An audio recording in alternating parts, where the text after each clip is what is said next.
In 1957, my grandmother, Laura Sampson, was sitting at a board meeting at the Seamen's Mission. And this man rushed in and he said, "Oh, there's this woman out here with 2 black eyes and 5 children. And the men on the board said, "Well, it's against the rules, we can't take her." So she got up and rushed outside, put her arms around Mary Brown, and took her and her 5 children home. Well, very quickly, my grandfather decided that they needed a home of their own, so he bought a duplex with a garage, and suddenly the duplex and the garage filled up with battered women with children who had nowhere to go. So that was the beginning of the women's home.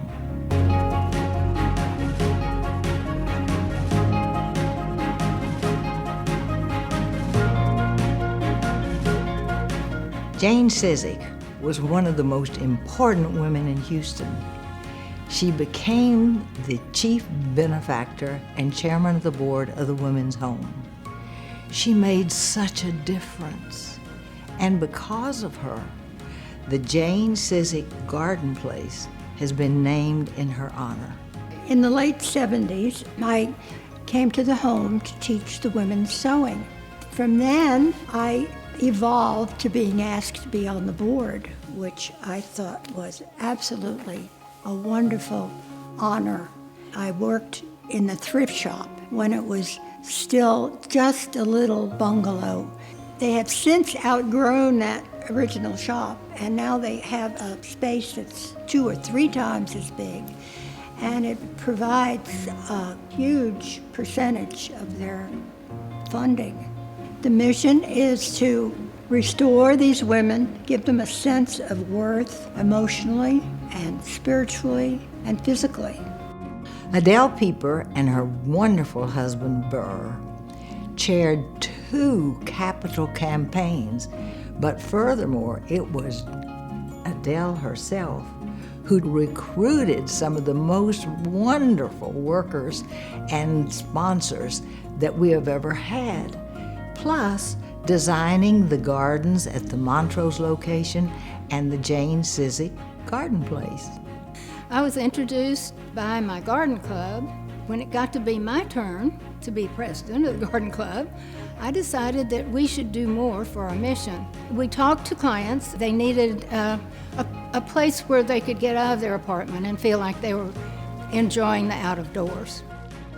Betty Stead was the first woman professor at the Bauer College of Business and the first person to chair 3 capital campaigns at the Women's Home, including one right now for $27 million. I'm retired from the Bauer College of Business at the University of Houston, and I had a colleague, and he was on the board, and he asked me to come and replace him. So I got on the board, and in, I believe it was 76, I got one of the great phone calls of my life, and it was Adele. And she asked me if I would chair the capital expansion. Then I went on to chair the second one. I had done a feasibility study and found out, I think there were 37 places for men in the Houston area that time, and just 3, I think, for women. So we got approval and we started on Jane Cizik Garden Place. We're building another apartment that's coming out of the ground, and it'll be an apartment with 2 and a few 3-bedroom apartments and built for families. Right next door, we'll be able to have a clinic for taking care of not only the people in our facilities, but a neighborhood facility. This new facility will include a building where they teach people the most important life skills like health and how to do an interview, how to write a resume, things that are really needed to get ahead and to be self-sufficient. And all this is going to be part of this magnificent new program. We all know how important advertising is, but it takes money. Businesses spend millions on it. Kay and Renee Joyce did so many special events and raised our finances to the point that we became famous. They put us on the map. Through my personnel agency, I came to the home and asked if I could bring 10 consultants, recruiters, and if we could help teach them how to interview and help them with their resumes. And so that's how I got started probably 15 years ago. Well, my friends and I and my husband saw a need to bring more people to the home. The main focus was to raise money for the home, to help the clients. That is what we focused on, whether it be the style show, the luncheon, the gala, our fabulous golf tournaments with all the lady pros, was to raise more money and more awareness about the women's home. Mandy Cow represents the new generation for the women's home. Houston's the most diverse city in the world, and she has brought in all these wonderful people. We need them, and she makes it fun.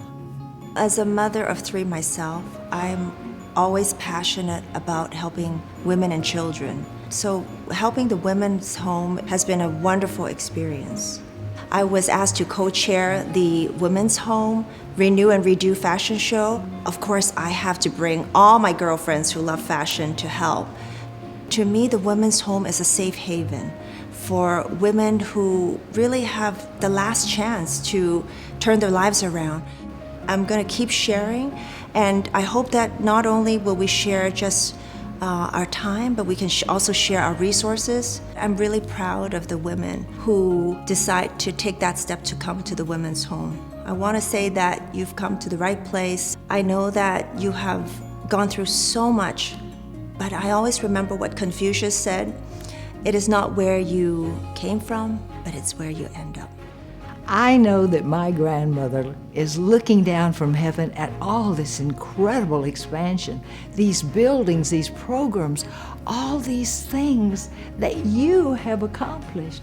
You've cared about your city and your country, and these people are going to be assets for us and their children and many generations to come because you cared. So we are so grateful to all of you because it's been you that has made this. Thank you.